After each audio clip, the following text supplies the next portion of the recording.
As flies walk on his face, Mark finally wakes up on the ground with a killing headache and blames it on drinking too much. At that moment he smells something weird and turns to find a dead rat covered in flies. A startled Mark sits up and realizes he is inside a very strange room. It is empty except for a locker against the wall and the light on the ceiling. The big iron door indicates this is a vault. Mark tries to open it but the handle will not even budge. Then he pounds on the door and asks his friends to open it, thinking this is a prank by them. However, nobody answers. When he tries to use his phone, he has no signal. He tries opening the locker too, but the lock will not budge either and he cannot see anything inside. When he tries to sniff the locker, the flies bother him again. Mark looks for security cameras, but he cannot find any. He threatens to pee in the room if he is not rescued soon, and since there is still no answer, he pees on the wall while insulting his captors. For the next few hours, Mark just sits around and talks to himself, trying to guess how he ended up here but not remembering much. He realizes that if someone does not pick him up soon, he will have to poop on the floor too. Then he starts yelling, saying that he is hungry, thirsty, and needs to call his boss because he is missing a day of work. He begins pounding on the door and even takes off his belt to make more noise, but it is all pointless. After several minutes of complaining about the lack of answer and the smell of the dead rat, Mark starts kicking the locker, which does nothing either. Then he climbs on top of the locker and demands to be let out, yelling again to no avail. The next day, maggots have appeared on the rat's body.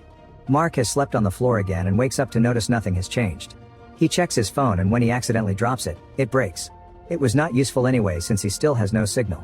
Not being able to deal with his thirst anymore, Mark decides to pee in his shoe and drink it to stay hydrated. It tastes disgusting so he tries to pretend it is beer. After yelling some more, he puts on the wet shoe before kicking the rat in the door.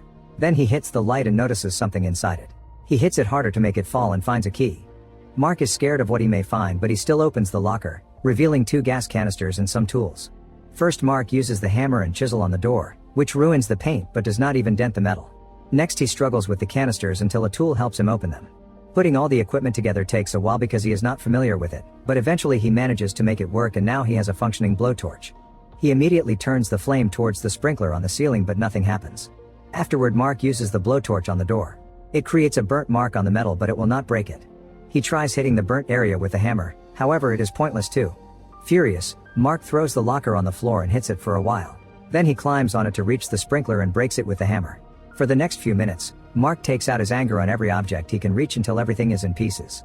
He only stops when he realizes he is wasting too much of his body water.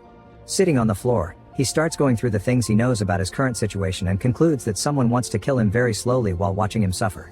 At that moment he notices a hole in the wall and decides to start making it bigger with the tools. Dust gets in his eyes while he works, but that only makes him angrier and more eager for revenge. Even when he hurts his hand with the hammer, Mark keeps on working, only stopping when he needs to rest to recover energy. Eventually he is too drained and it gets hard to breathe, so he inhales some gas from the container that causes him to pass out. Thankfully he wakes up quickly and closes the tank before something bad could happen. Next he eats the maggots from the rat's body while sarcastically saying they are healthy and organic. They taste awful but he still eats as many as he can. Lastly he pees in his shoe again and drinks it, which almost makes him puke. After working on the wall for a while, Mark finds the metal reinforcements. He immediately gets the blowtorch and laughs while using the flame to successfully break the metal. Assuming he has reached the middle of the wall, he announces he will get out soon. Then he falls asleep on top of the locker. Later, the flies wake up Mark again and he immediately starts working on the hole. This time he lasts long enough to finally reach the other side.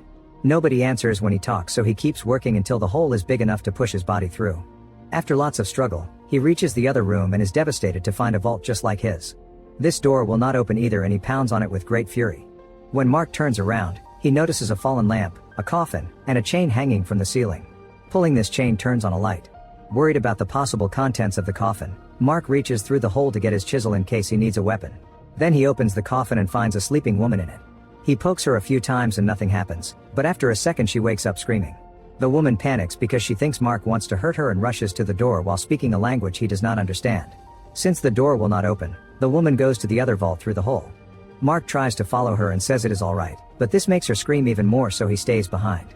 He collapses while realizing how ridiculous it is to say that it is alright and starts laughing, only stopping when the woman throws the rat through the hole. Mark decides to turn off the light and sleep in the coffin. The woman inspects the vault and pees in a corner. The next day, the woman crosses the hole with the chisel in hand and pokes Mark until he wakes up. Noticing they are still trapped, he turns around and goes back to sleep, so the woman turns on all the lights and gives him the chisel. Mark falls off the coffin when he tries to get out and the woman then gives him the hammer, clearly wanting him to make another hole. After making her choose their next wall, Mark makes the woman hold the chisel while he hammers. However, the woman is afraid of getting hurt and takes her hands back. Since she refuses to cooperate like that, Mark agrees to hold the chisel and let her do the hammering.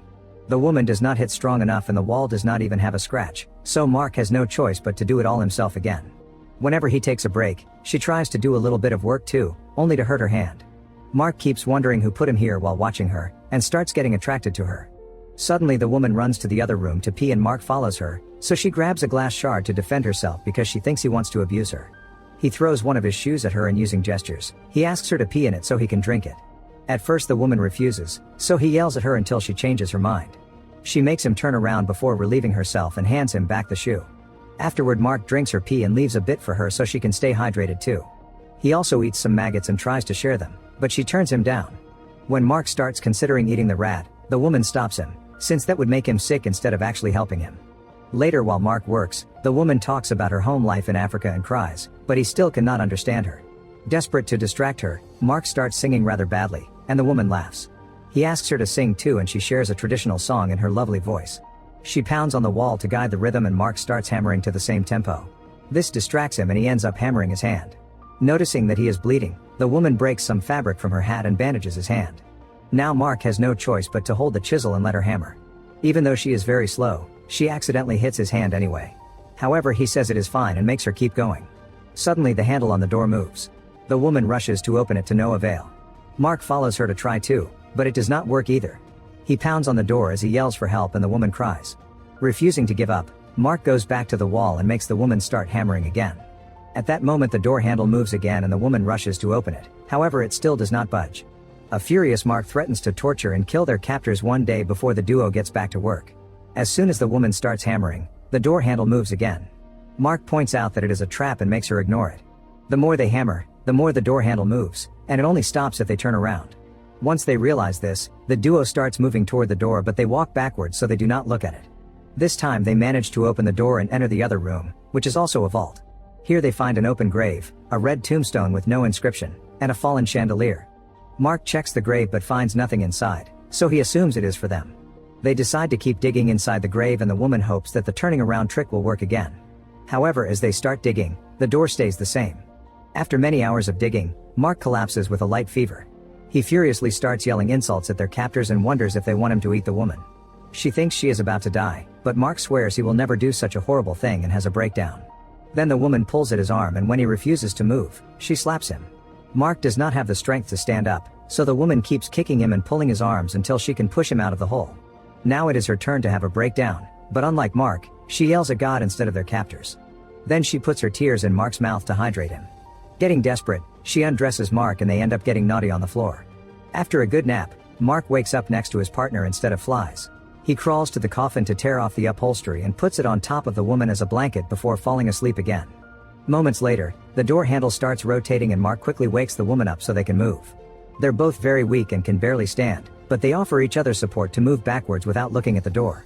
When it finally opens, they turn around and are shocked to discover they are in paradise. It seems they were Adam and Eve all along and they had to learn their right to happiness after lots of teamwork and effort. Make sure to subscribe and turn on notifications so you can watch more videos like this. Thanks for watching.